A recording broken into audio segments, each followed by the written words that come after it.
In this presentation, we will take a look at how the QE2 library operates, keeping in mind the library's main objective, to provide information for our patrons while giving the best possible service. We'll take as an example a particular book and follow its path through the QE2 as it goes from being selected by a collections librarian through being ordered, received, and cataloged.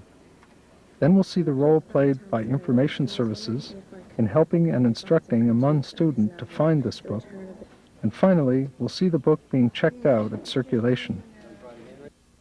Here is the book whose progress we will be following, Democracy and Its Critics, by Robert A. Dahl. We begin in the Collections Development Division, where a collections librarian reads a book review for Democracy and Its Critics. The librarian decides to select the book for the library's collection and asks that a request slip be prepared for the book. The request slip is sent to acquisitions for ordering. Here, acquisition staff check the information on the request slip against a computerized bibliography of published books. Staff also check the library's catalog to make sure that the book is not already in the library. Another staff member now takes the request slip and searches it on a computerized index of catalog records from other libraries. The staff member finds a record for Democracy and Its Critics here and uses it to construct the library's order record for the book. This order record is uploaded to the library's online catalog and serves to notify patrons as well as staff that the book is on order. A computerized purchase order is produced from the order record and sent to a bookseller. A couple of months later, the book arrives and is checked by acquisition staff. The staff member now changes the status of the book in the order record from on order to received, and the invoice for the book is sent on to the accounts section in the library administration office for payment.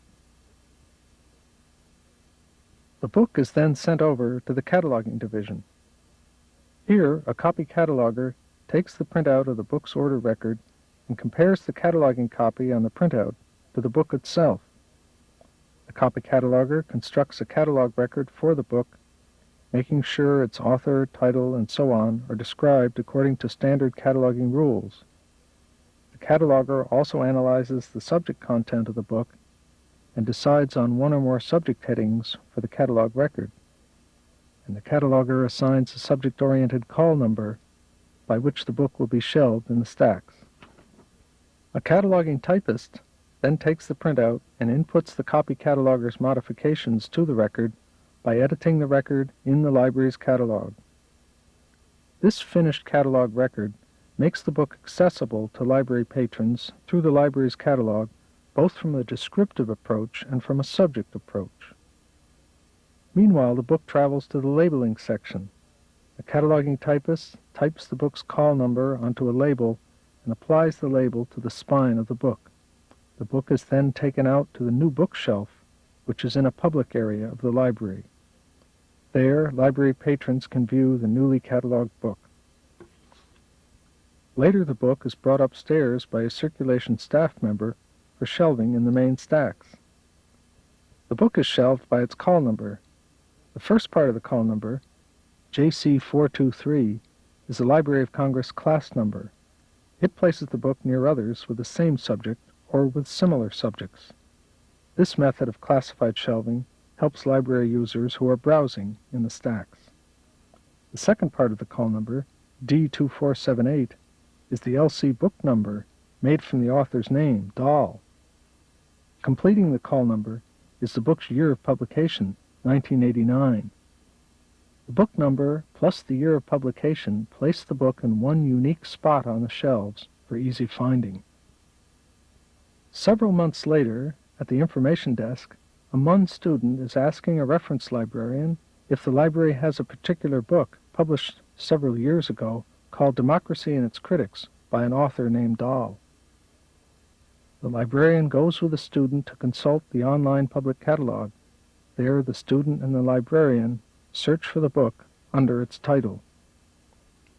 They find several entries in the catalog, and the librarian then displays more fully the correct and most up-to-date entry a display that gives additional detail. The catalog record for the book comes up on the screen with its library location and call number, MUN Stacks JC423D2478, 1989. Noting the call number, the student goes upstairs to the stacks to find the book. There in the stacks, the student locates the book by the call number. He examines the book to make sure it is what he is looking for. Then he goes downstairs to circulation to check the book out of the library.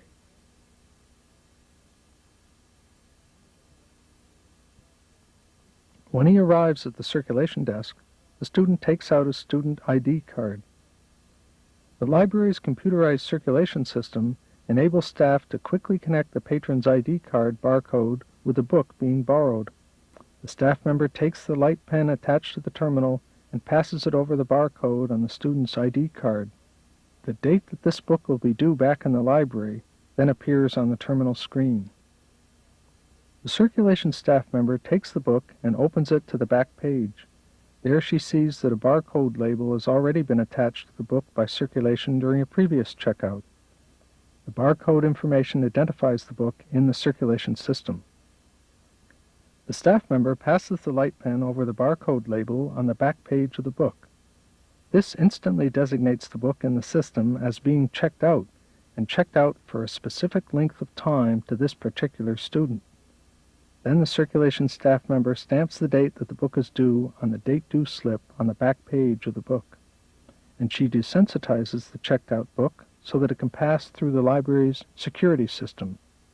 Thus the checkout transaction at the circulation desk is completed, and the student is now able to use the book whenever and wherever he desires during the loan period.